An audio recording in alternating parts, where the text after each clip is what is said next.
Welcome to the Eye of Power podcast. Today, it's my privilege to welcome Joel Bouchard to the show. Joel's kind of a Renaissance guy. He plays 7 instruments, has put out 5 albums. He's a manager, a business leader in a manufacturing facility. He is getting a PhD in philosophy, has a master's in psychology, and has had a really interesting life experience so far. And we get into some themes that I think will be very useful for us that are looking for those kind of clues as to what can we do to unblock ourselves, or what should we pay attention to expand our personal power. So I hope you get as much from the conversation as I did. I especially like what Joel said about failure is the process of refining your judgment.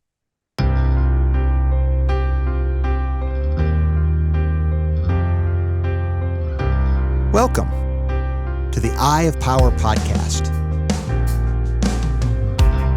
I'm your host, Tom Dardick. But this podcast is not about me. It's about you and your power. It's time to claim yours.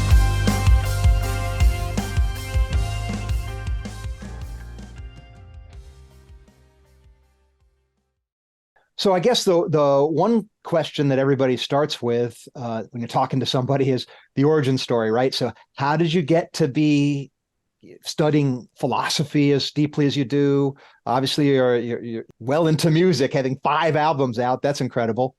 And drummer, and then it seems like you play other instruments too. So, obviously wide variety of places you put energy. So give me a little bit of how that journey looked, Joel. Yeah. So, growing up, I guess the best place to start is that I failed preschool. That's what I always love to tell people, right? I went to preschool. I was born in September, so I was already kind of right on the edge, right? So Okay. they sent me, and they got to the end of the year, and the teacher said, "Hey, he seems to be really smart and he seems to grasp a lot of things, but he just didn't say a single word to anybody the whole time. So he's gonna have to go through again." So that gives you some insight into who I am at a basic level. I'm an extreme introvert, which the irony is palpable when you have a podcast, right? And you're going in on a public forum and you're talking all the time. But at my core, I'm somebody who is very reserved. I like to keep to myself. I have a rich inner life. And so, after, going through school, I was always did very well, but I had some struggles with, mixed dominance. Like, I'm ambidextrous. And so now I know in psychology, after studying psychology, which is what I'm getting my PhD in, that has certain effects on your brain. Some of your brain functions are hemisphere based. So one side is supposed to be better at something. It's supposed to have larger structures than the other side. And if you're ambidextrous, or you have some of this mixed dominance, things don't specialize the way they're supposed to. And it can sort of manifest as dyslexia and some other things. So positives and negatives to it, right? But so in the 3rd grade, my mom pulled me out and started homeschooling me. Oh, okay. And my mom is just a fantastic lady, right? She's very smart. But her greatest attribute is that she's very inquisitive and curious, and is good in capturing that from a child's point of view, right? Because all children are like that, right? All children want to ask questions. And I think sometimes society and the educational system and even parents can snuff that out of them a little bit if you're not careful, right? So Right. Well, it's a my spectrum, right? mom, Some more yeah, than others, and some, yeah, I get you there. Yep. Keep going. right. Yeah, exactly. So, my mom did a very good job of showing me that school wasn't something that took place in 8 hours. It was all the time, right? So, What a yeah, sure, wonderful mindset to have there from a parent. yeah. So, we'd read books and we'd do math and during the day, and then we'd go to a museum, right?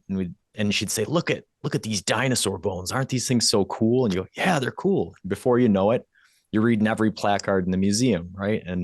And so just sort of walking through sort of the middle school years. When I got into high school, she ended up hiring tutors for math and some of the things that were a bit beyond her.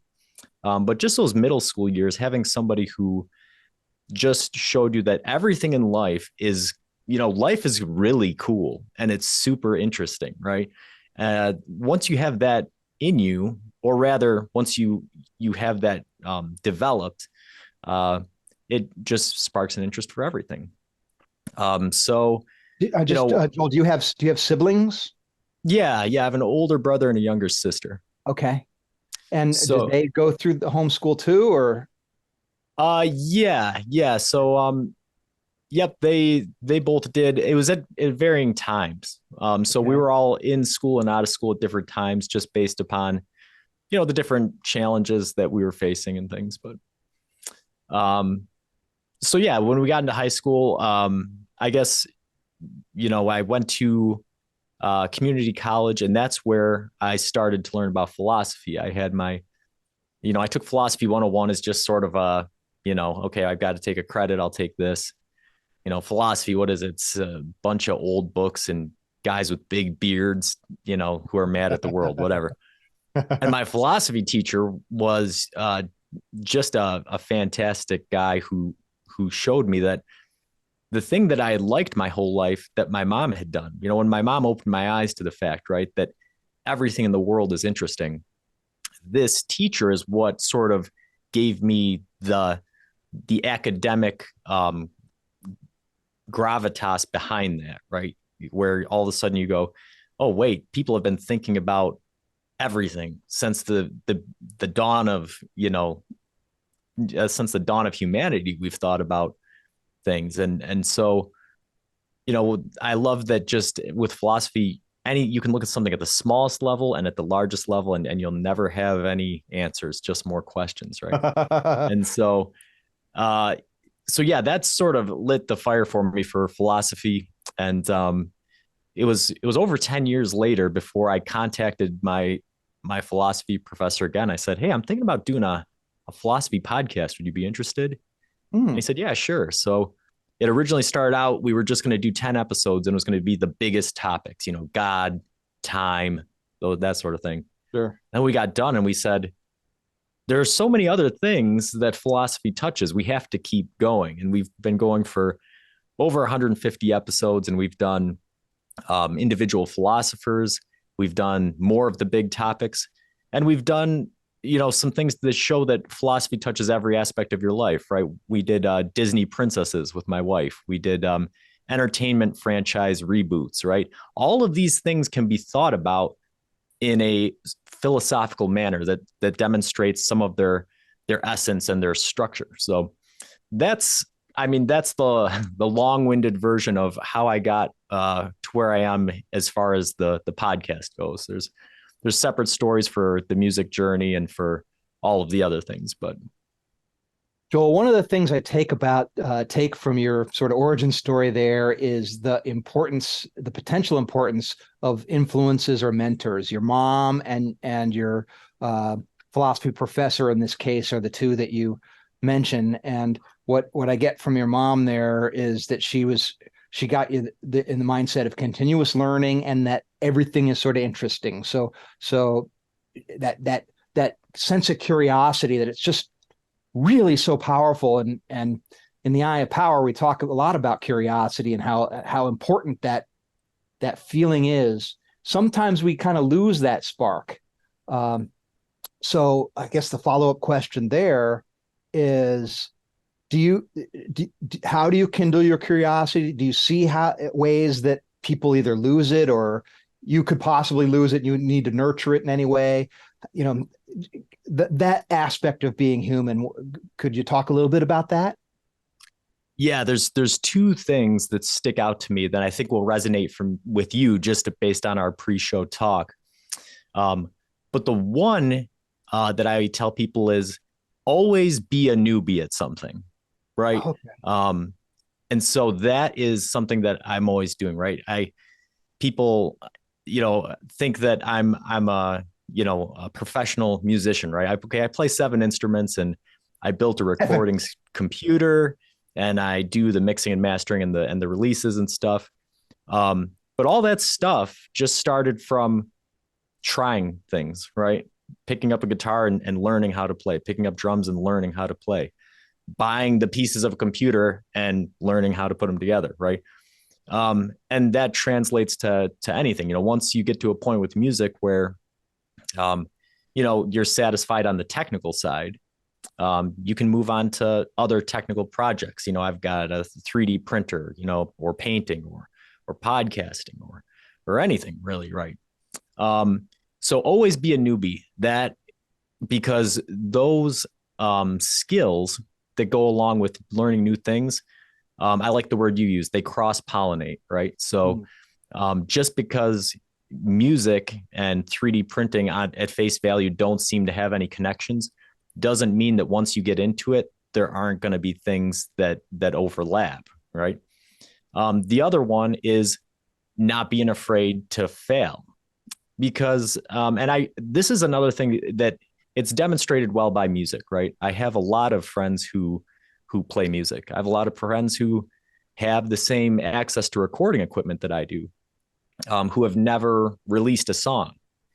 And the reason for that is because, they have something that they started writing, and over 15 years, right, they go, well, I'm still working on it. There's still something that's not right, and for me, that's the kind of thing where you have to realize that it's never going to be right. There's always something you could have done different. There's always something you could have done better, but that is part of the beauty of music. I think that's some of what modern music is missing, right? When you have things that are completely auto-tuned or completely locked to the grid or completely, it just sounds like this plastic artificial thing. And that's not what music was ever supposed to be, right? Now, there's something to be said for tuning your guitar, there's something to be said for, having some of the basic things down, but you can suck the life out of things by attempting to capture an ideal of perfection that was never supposed to exist in nature. So, accepting that you will fail and accepting when you have failed can give you some insight into when things are good enough. So those are my two big ones. Okay. Always be learning something new, and don't be afraid to screw up. I love that, Joel. That's great insight. And back on kind of the songwriting idea, by what metric? So in other words, when we consider ourselves to be failing, or it's not good enough, or whatever, there's flaws, by what standard are we measuring, right? I mean, the same guy who wrote The Long and Winding Road wrote Why Don't We Do It in the Road? So not everything we do is at the peak of what we can do, and some of the skills we gain are whether it's something we're thinking about or not, it's really just we're just learning all the things, and we don't even know how much we're learning. And when you talk about the cross pollination, we're getting lessons from all over our life and applying, and it's that action of application, right, that builds our experience up. And then so the question becomes, if you're judging it, if you're saying this isn't good enough, or I'm going to reject it in some way, in the I Power model, we call that condemnation, where you always have to judge, right? Like you said, the guitar has to be in tune. And if you're a good judge of that, you're probably going to sound better than if you're not a good judge of that. So judgment's critical across the board. Anytime there's a value, right, there's judgment. But it's the condemnation piece that really costs us our personal power, where the difference is I'm rejecting it. I'm saying I am not doing that, dealing with it. I'm putting that person out of my world. I'm putting that idea out of my world, whatever it is, that condemnation phase of things where we bleed our personal power. So I think that's a really powerful point you had there. Yeah, and that was fantastically well put, because why is failing important? Why is it important to accept failure? It's to develop your judgment, right? You need to know why something failed, and you need to know what is still good in the thing that failed in order to learn a lesson about how to do something different in the future. If you just condemn the thing that you did that failed, you didn't learn any lessons from it, and you're probably going to do something similar again, and then you're probably going to get discouraged, and then you're probably not going to play music anymore. Yeah, exactly. Or if you're looking at something and you're not sure what you don't like about it, you're going to be on this endless quest of perfection, trying to fix something when you don't actually know what's wrong with it. So yeah, judgment. That's exactly why failing is important. That's super powerful. I love that. That's tremendous. Then circling back to the theme of mentors, or having that sort of influence of people that have been down the road a little bit. Obviously, you have a pretty good relationship with your philosophy teacher. If you 10 years later do a podcast together, that's not a typical story. So I'm kind of curious to put a little bit more of a spotlight on that dynamic and how that kind of came to be and how it's grown over the years. Yeah, I mean that one's really interesting, right? Because I the only thing I knew about him before taking the class was my older brother had taken a class with him and said, "No, yeah, he's a good professor. You should take something with him." So I chose him over another professor for the philosophy course, and then I really enjoyed his class, obviously. So I took every class I could with him during the 2 years I was in community college, and really connected, really had a great time. But then that was it for 10 years. We had no contact, right? But again, with the learning new things, right? Always being a newbie. When the thought occurred to me, I should do a podcast, he was the first and only person to pop into my head. I said, who would be the guy to be on the podcast would be Norm Gayford, right? Because at the core, my vision for the podcast, those 10 episodes, was to try to recreate the discussions that we had in the classroom, because that's what set his class apart, right? It wasn't just lecturing. It wasn't just doing, if somebody had a question or there was an argument, he would stop everything to let this thing play out because he believed that's where the learning happened, right? Wow. And so that's what I wanted to model that's it huge. after. That's huge. Yeah. So there was a 10-year gap, but then there was a reintroduction. But yeah, throughout my life, I've had mentors, and I think that an important part of that is difficult, especially in modern times, is exposure to people in other age groups, right? Because even when I was very young, when I was 5 years old, my 85-year-old neighbor next door, I'd head up to his house every day and see, hey, what's he making in the wood shop? And, his wife would make, pecan brownies that I'd pick the pecans off of to eat, and he'd take me to the dump to drop off some garbage and stuff. And so, it didn't seem strange to me at that age to have a friend who was 80 years older than me. Right. And then now I got a question for you on that particular thing, Joel. Because I have three, my youngest brother, Chris, has three kids, all went through homeschool, two boys and a girl.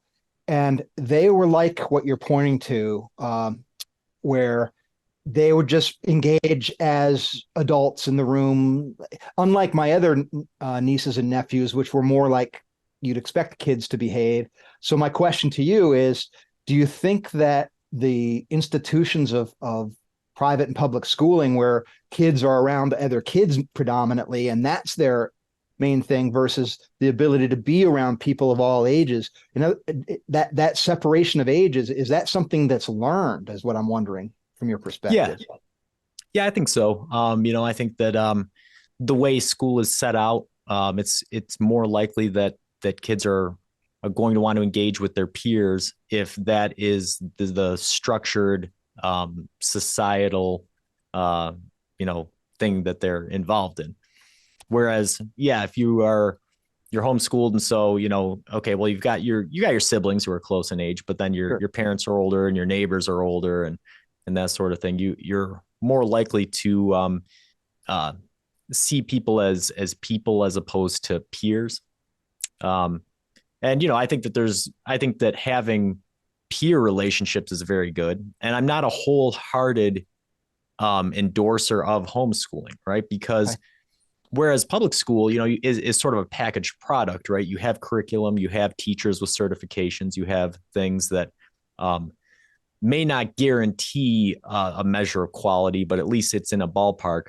with homeschooling is very variable. So Right. if you have a parent that's smart, or a parent that knows what they don't know and can get a tutor, or a parent that is going to have their kids in a homeschool group so they have exposure to other kids and learn how to socialize, then that's fine and dandy. But I've seen I've seen some kids that didn't turn out well from homeschooling because their Right. parents and didn't meet those criteria. So Yeah, I'd say um, there's a skill involved there that if it's lacking, the kids pay a price for sure. yeah, yep, And then also, there are experiences in public school where, class reunions or school dances or stuff that you can do from a homeschool perspective. It's not quite the same. And it's different from school to school, right? Like a small school is a different experience than one of these big, huge schools. My high school, my graduating class was 750, which is relatively big, but that same school, the classes are way bigger now. So, it's different. But getting back to the idea of it sort of ties into what you were saying about interested in everything, where you can connect with an 85-year-old neighbor, what you doing, sort of thing, because maybe you didn't have these built-in barriers. Well, it's weird for me to ask this person about, they wouldn't expect me to ask about what they're doing and I show an interest, so I'm not going to. So it seems like maybe you didn't have those kinds of barriers that yeah, we kind of get these barriers not knowing or choosing them. They're just there.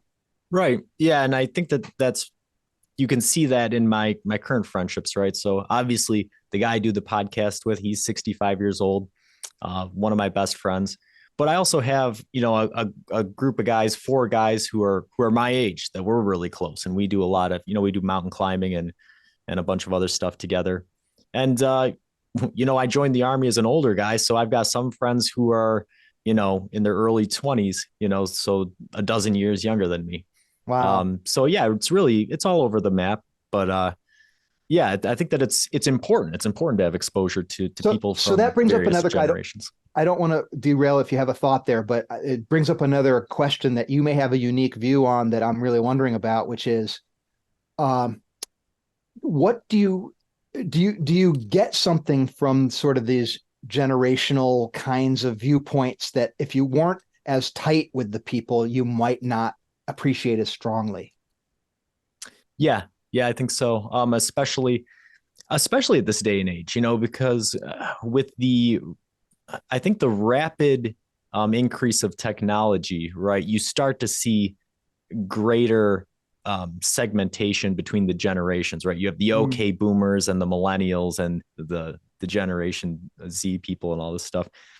So I think that, much like social media, I think that your regular social relationships can become echo chambers if you don't have exposure to people of different ages, right? If you're a baby boomer and all your friends are baby boomers, then you guys can just complain to each other about Generation Z people and sort of form this distorted, inaccurate view of what young people are like, or even an accurate view of some of their characteristics without understanding the reason or motivation behind why those things exist. So yeah, having access to people of different ages gives you some insight into those things, right? Why do a lot of baby boomers have more traditional or conservative values? Why do younger people, have more progressive or values or struggle with certain things? I think it does give you a better insight into just what people struggle with and what makes them unique and what some of their strengths are. And I think that's something that I always talk about on my show, is that I think one of, you know, perhaps the most hidden bias, at least in America, is ageism, right? Is this Mhm. idea that you get to a certain age and, it's okay to discriminate against an older person that's seeking a job because they're older, right?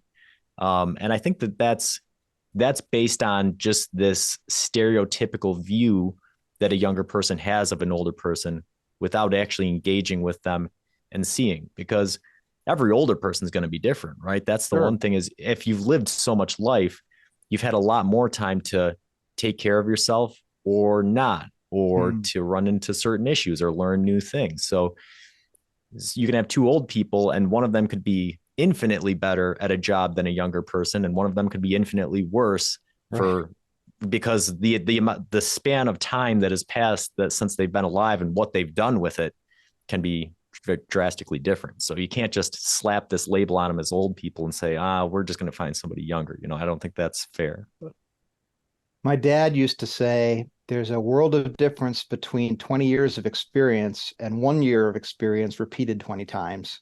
It kind of Yeah. reminded me of that. And the other thing is I just turned 62 on Halloween. So and a lot of people who are 60s in their 60s, they're thinking in terms of, okay, I'm going to wind things down and enjoy my golden years. And I'm not like that at all.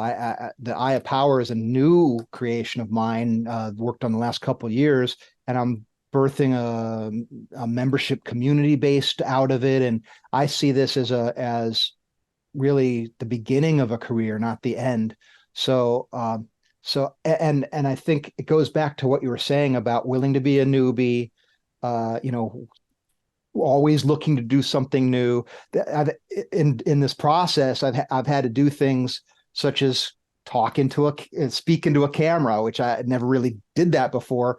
And allow myself to be really bad. I mean, embarrassingly bad, and like I can't show that to anybody. That's terrible. And I have to get over it and say, well, I'm not going to get to be so I'm a trained actor, but I can get it so that the person gets the message and we're getting the job done and I'll get better over time and all those things. So anyway, what I'm saying is I see a lot I'm experiencing now, and I see the that age is really just a number. It truly is just a number. It all really does come down to your mindset. And if you're in a beginning mindset, a framework of perspective that says I have an exciting road ahead of some kind and I don't know where it leads. I think typically that's sort of a youthful mindset. And I think people when they get older, if they lose that, that's when they feel, look, and seem old because Yeah. they're in the process of closing shop down.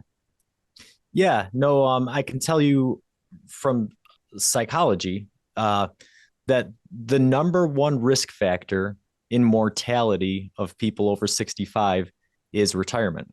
So Mm-hmm. the leading cause of death is retiring, which means that it's good to be doing something. It doesn't necessarily mean it has to be your 9 to 5. And if your 9 to 5 is causing you significant stress or mental anguish, then it's not healthy. Right, right. But being engaged is healthy, and I think that's a fallacy that I think we'll see start to disappear over the coming decades. This idea of, oh, well, I'm just going to grind and put in my time and then I'll hit retirement age and then I'm just not going to do anything. And that's that. Right. I Yeah, think there's going to be a sitting number on of, I'm sorry, the sitting on a beach picture is not that's not that's not a good destination for the way we're built. yeah. And I think there's a number of reasons that'll disappear. One is because it's a fallacy to start with, right? If you're always on vacation, it ceases to be vacation, and then you're just sort of falling apart, right? You're just rusting in place. I think the other part of it is global, right? I think as populations start to decline, there's going to be a lot of jobs that will be unable to be filled, and this whole idea of there being 3 or 4 decades at the end of your life where you don't do anything is not going to be a sustainable way of having the global economy continue to operate. Um, my personal goal, right, is I want to be retired from full-time work at 55, but I plan on working part-time until I die, right? And more importantly, I plan on continuing to learn new things and continuing to grow the things that I already do forever, right? Indefinitely, because it's exactly like you said. If that doing new things, and new things can be in the context of something that's brand new, a brand new skill, but it could also be in the context of something you already know, but it's different, like writing a new album, right? Mm. Each album that I write, I try to take a different, I focus on different things, okay. So my most recent album, the two limitations I put on myself were I noticed that I liked songs that were short. So I said, I'm going to try to make my songs under 3 minutes if possible. The other thing I noticed that I liked in songs was, I heard a Bootsy Collins bass line where it just had this really weird texture to it. And I thought, man, a lot of modern music, the bass guitar is only there to hold down low frequencies and you can't distinguish anything it's doing. I said, I'm going to put some weird effects on. I'm going to do some running bass lines. And those are the two things that I'll kind of build the album around. So even though I've done plenty of music in life, this album had something that was new, something that was different to work towards, right? And it does. If I don't know if it keeps you young, right? Because I think that as you get older, you have memories and baggage of things that don't go away, but I think it keeps you energized. It keeps you alive, right? I feel more excited about life and about my future than I ever have at any point, and certainly more than I did in my teens and 20s, right? This idea that now I have all these skills and this knowledge and these resources and a plan, of how I want to do things. And it's exciting. That is so cool. I mean, one of the things that you really hit there, for first of all, it really piques my interest. I got to hear this album. I'm really interested in hearing it now, because that's a great concept. But the takeaway for me there is how limits. Now, this is a self-imposed creative limit that you put on there, fuel our opportunity and our ability to be creative. So that perfect example of what you shared with your fifth album there.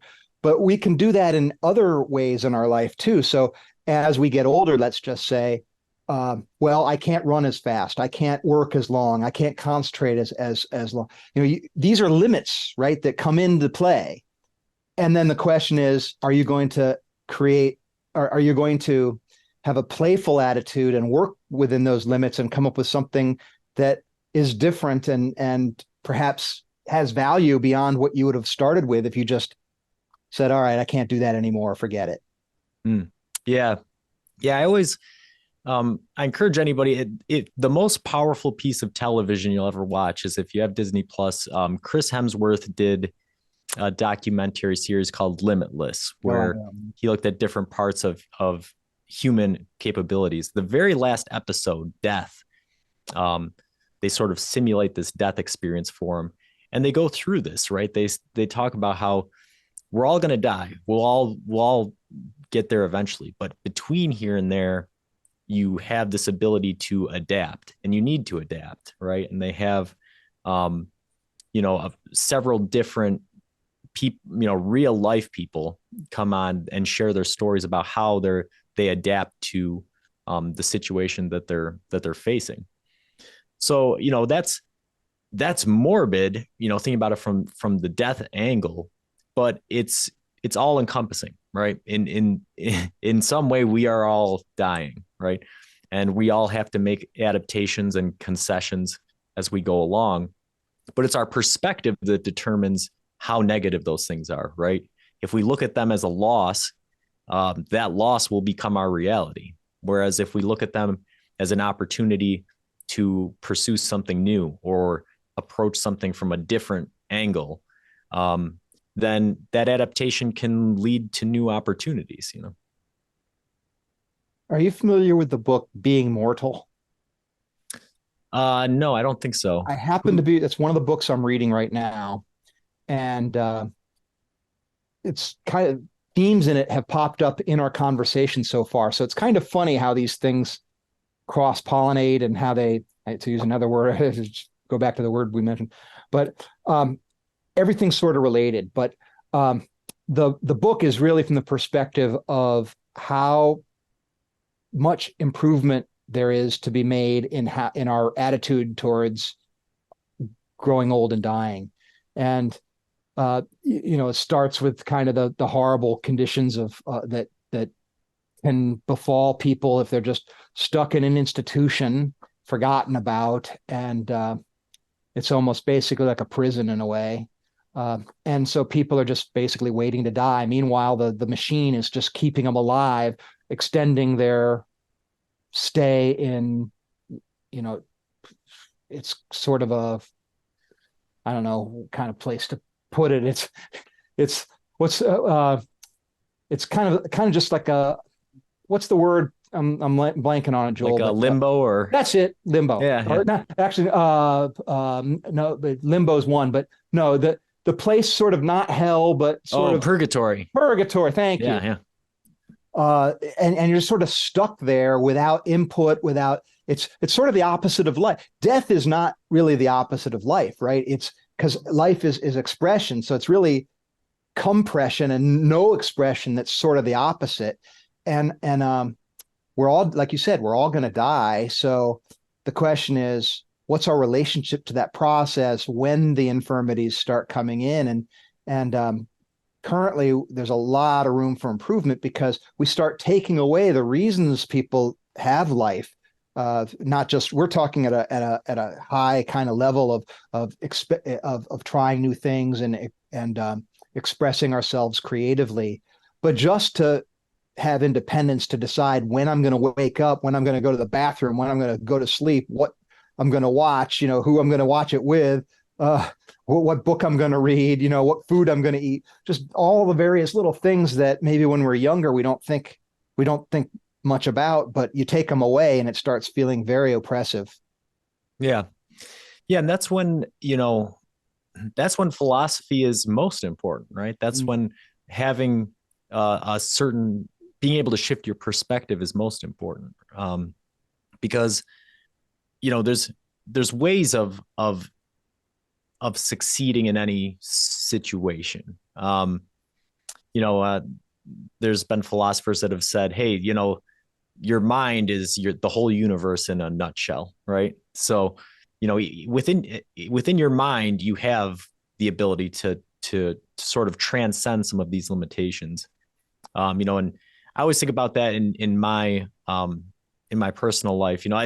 The example that I like to use with people is during COVID, I am the leader of a business, and so during COVID, I got a lot of pushback about wearing masks. Oh well, they're so irritating and they're uncomfortable and they're this and that. And I said, let me tell you a story. All right, I was in the Army and I had one training mission where I was in Wisconsin in February, and it was negative 20 degrees and we had to take an open back truck to a work site 40 minutes away. And there's only 3 seats in the truck and there was 4 of us. And I volunteered to sit in the back of an open truck and drive at 40 miles an hour in negative 20-degree weather. Oh my gosh. And I froze my arms all the way up to my elbows and I couldn't move my fingers for 20 minutes after that. I had to sit inside in a heated truck cab. Wow. That's uncomfortable, right? That's when you can reflect on a moment in your life and say, I've dealt with that and I survived and I'm just fine. Wearing a mask isn't that bad anymore, right? Or so perspective, in other words. Yeah, and even if you don't have an experience yourself for something like that, you can think about somebody around the world who does, right? How no matter how bad your day at work was, you weren't in Gaza, you weren't in Ukraine, right? And so having the ability to step back from your own skin, right, and say the things that I'm dealing with are difficult, and everybody's difficulty is different, and surely because we're all going to die, we're all going to face things that are difficult and personally relevant to us on a level that transcends everything else. But as we approach those things, we do have the ability to say, even in death, right? I made it this far, and there's people that never had the opportunity to make it this far, right? So there's always some way you can look at something that brings a positive perspective out of it. Yeah, I mean, attitude of gratitude, a reframing. You're pointing at a lot of different sort of little nuggets of wisdom there that allows you to sort of reframe and perhaps have more access to a wider range of behaviors than you otherwise would if you just gave into your initial 3-year-old impulse to say no, no, no, no, right? Yeah. Right. Right. But in the world of work, unfortunately, that impulse is alive and well everywhere. Yeah. It's amazing when I'm working with a manager and as a consultant or coach role and I'm talking with them and it's like, are you a parent? And if they're a parent, it's like they can immediately understand. And it's like, why are we talking about adults as though they're kids? Because they're still kid-like in a lot of ways. That's why, right? Yeah. Right? Because we don't grow up all in one thing, right? It's funny. The theme of our discussion today, Joel, is sort of about this advancing through life, and it's not this linear thing that I used to think that, oh, when I'm 30, I'm going to have this kind of thing, or when I'm, you know, you get these things, you imagine what the future is going to be like. It doesn't work like that. It's Yeah. these fits and starts with different elements, and some things go up and then they go back down again, and you know, it's Yeah. And it's there's way an more interesting, complicated. yeah. And there's an interesting dichotomy there that's developing in our discussion where sometimes it can be very healthy to hold on to those things that you had as a child, your sense of curiosity, your sense of playfulness, and those sorts of Yeah. things. But then there's other things that are good to let go of. It's good to mature past them, right?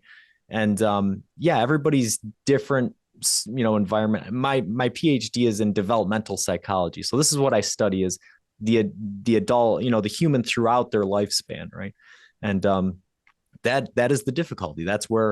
All of that's where a lot of the problems stem from is people, not maturing past a certain point or getting so damaged that they can't stay in touch with who they are to begin with.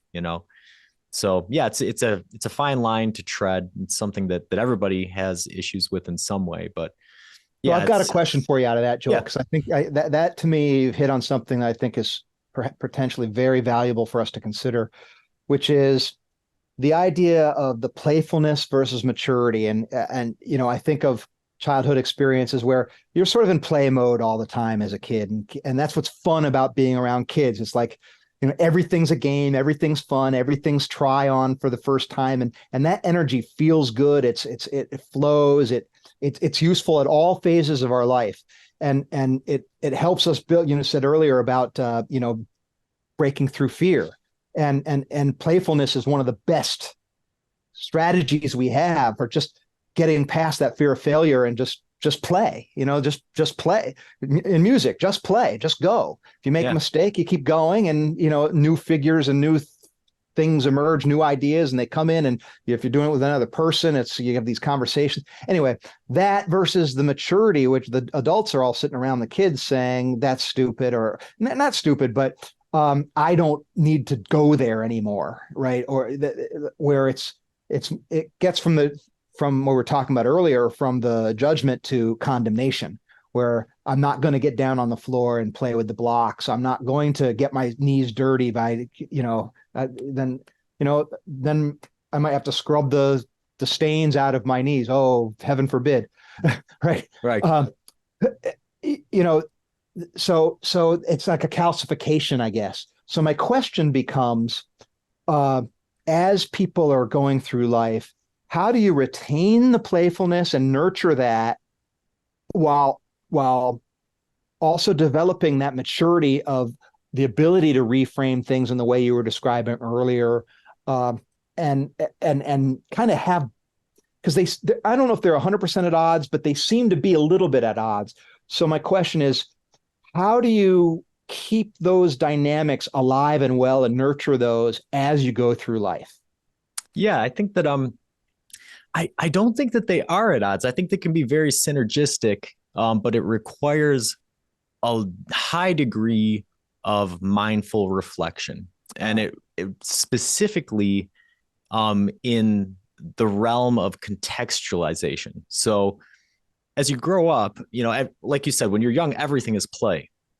The most dangerous thing that can happen is that when you grow up, everything is serious. Um, and so you can see right there, what is the problem with both those scenarios? It's the extremes, right? One is all play, one is all seriousness.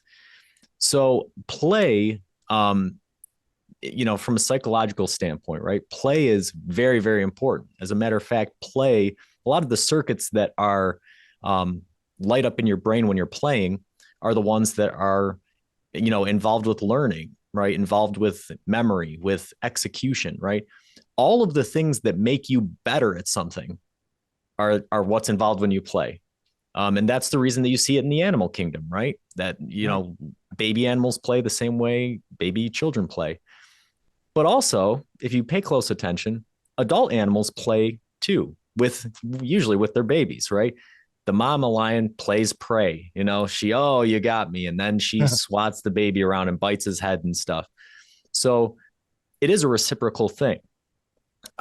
So, okay, well, why don't we just play all the time? Well, because play, by definition, is a fantastical state, right? You're being adventurous, you're being exploratory, and you know when you're adventurous and you're exploratory, you're high risk, high risk of failure.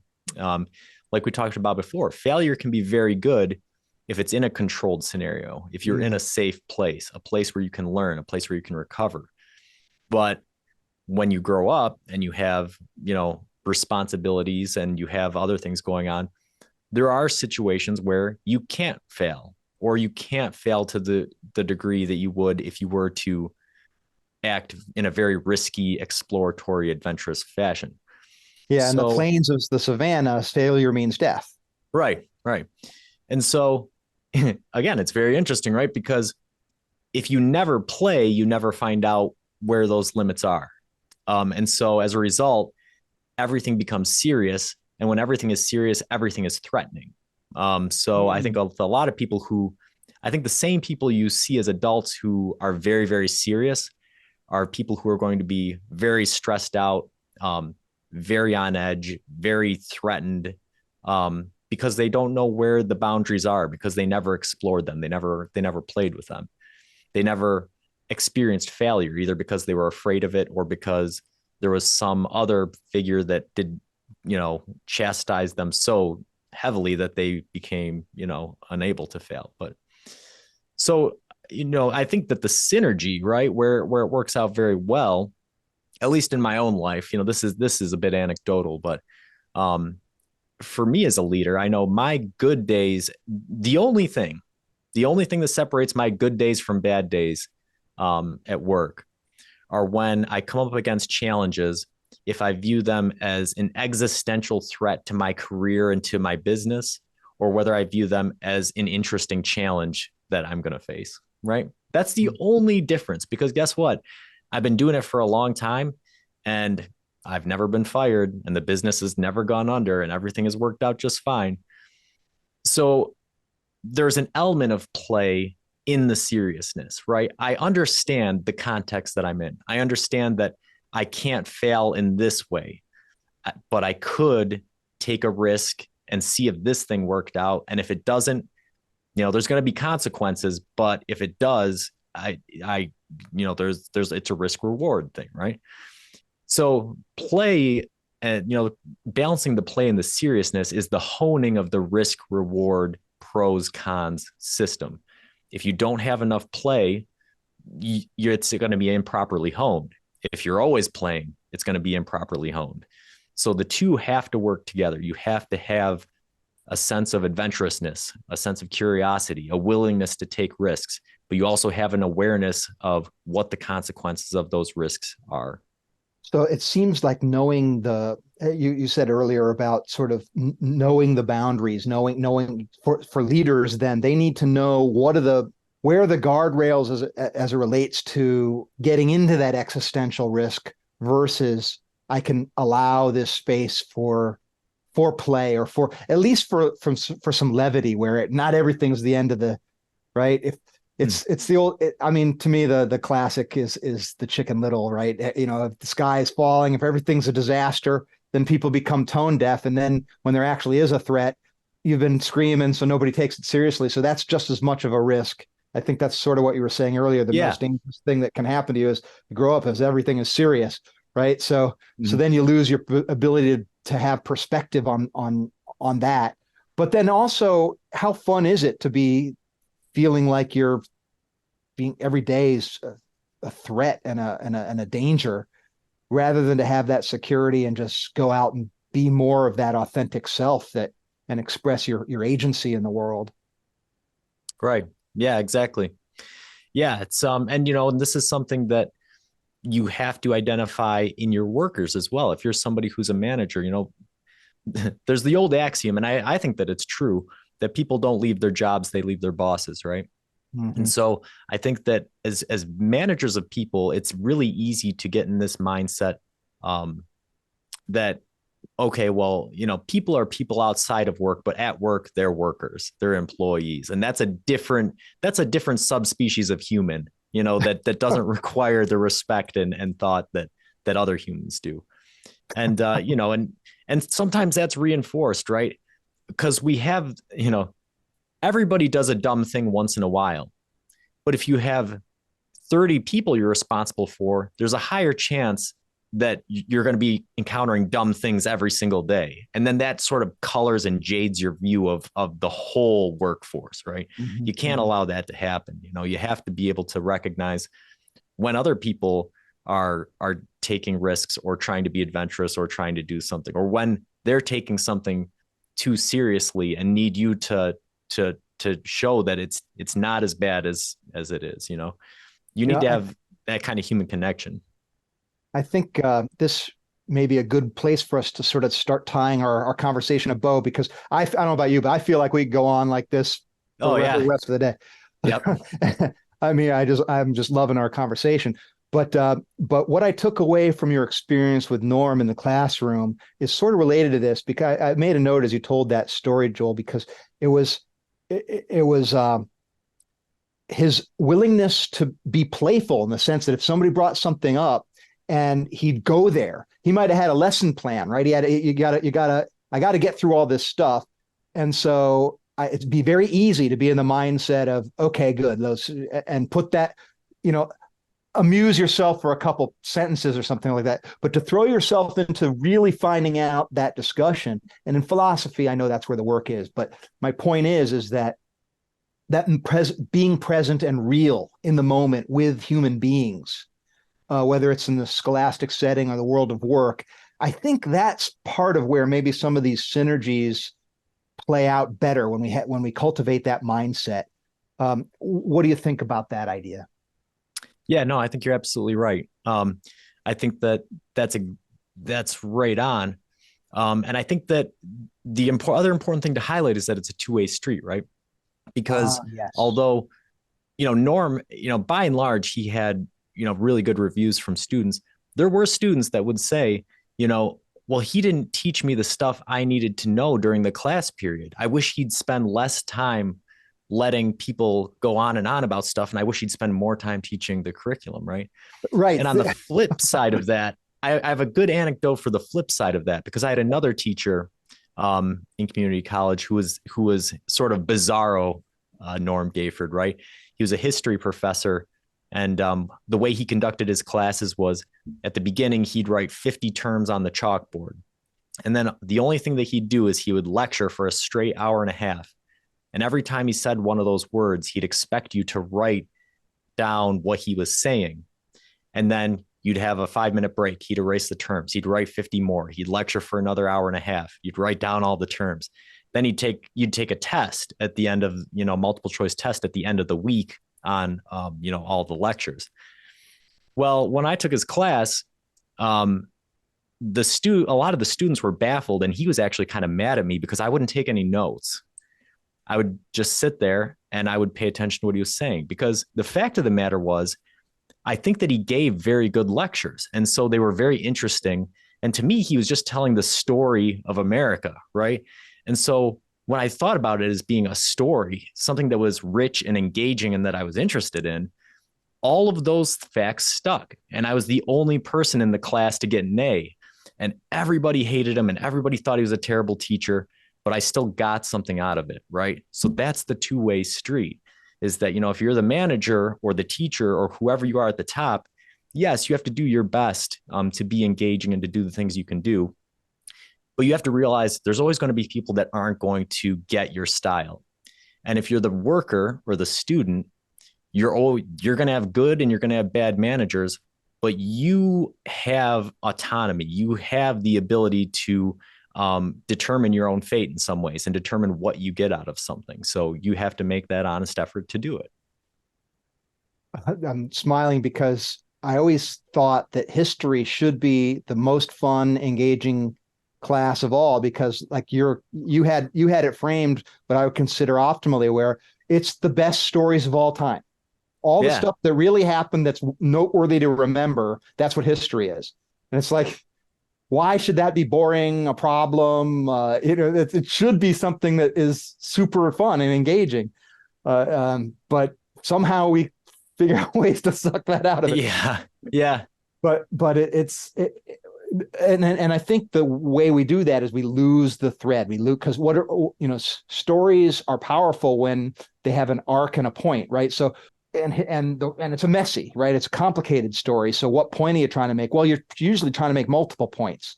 So, and this is true again with any communication that we have, that's in depth, that's complicated, where the same thing that we experience, we can experience it in multiple different ways. We could call anybody's life a tragedy, or we call anybody's life a monumental triumph, and and we could make equally strong arguments in either way. I'm going to Yeah. say for most people that would be true. So it's in the storytelling, and it's in the points we want to make, and then there's more to it than meets the eye. But that's an interest. I never heard that method before. That's interesting. And Yeah. did You he know what? did he say why he did it that way at all? No, he just that's just the way he did it. I mean, that was just the way he had always done it. He was an old teacher when I took the class with him. Okay. And that was just the way it had always been done. And so, It might have by the just been forcing people to take notes. It might have just been as sophisticated as that. yeah, yeah. By the time we got to the end of the semester, him and I were on good terms. But at Okay. first, he really did not like that I wasn't doing it the way that he wanted to do You it. weren't doing what you're supposed to do. Yeah. Yeah, yeah. Oh, that's great. Well, one other question I had for you, Joel, while you're talking, because you mentioned your business leader. Could you just talk a little bit about your business and what that is a little bit? You'd mentioned that a few times. Yeah, sure. I'm the production manager for rubber injection molding plant. We do mostly safety products, respirators and head straps, that sort of thing, as well as electrical distribution products. So the kind of stuff you see on the power lines as you're driving down the road. Okay. And Wow. So you are definitely a Renaissance type guy with music and technology and communication and philosophy and psychology and manufacturing and wow. yeah, I don't say I do any of it well, but I have a lot of fun doing all of it. Well, it makes you interesting to me, and I am sure a lot of other people feel the same way. So I got to thank you so much for taking your time out to be with me today, and I hope the listening audience gets as much out of our conversation as I did. So I very much appreciate it, Joel. Thank you so much. Yeah, thanks for having me on the show. It was a lot of fun. My thanks to Joel Bouchard for being my guest today. I very much appreciate his time today, and I had fun in the conversation, and I got some things out of it. I hope you did too. I really like the theme of the mentors that he had in his life, his mom and his philosophy professor. From his mom, he got the idea of continuous learning and to be interested in a wide variety of things. And his philosophy professor, Norm, who now they do a podcast together. So that was a fruitful relationship, and opened his eyes to or many of the traditional ways that we think about things, and seemed like to try different modes of thinking, or different types of philosophy on for size, and to be sort of, again, playful in those ways that we think about things, and that agility, that spryness of thought, just like when we're doing that for our bodies, is it keeps us young, keeps us energetic, and keeps us more connected with our agency, our personal power. Another takeaway from what Joel shared with us today is, he said, the most dangerous thing that can happen as you grow up is everything is serious. And he framed that very well, where if everything's a threat, if everything's existential, that's not very conducive to a youthful mindset of play, of experimentation, of willingness to fail. and of trying those new things. So those are some big wisdom bombs that he dropped on us today. So thanks again, Joel.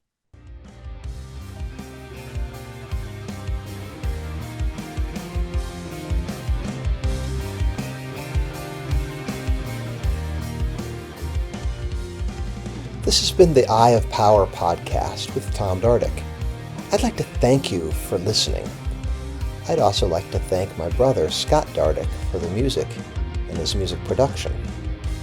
If you'd like to reach me, simply email Tom at dardickcommunications.com.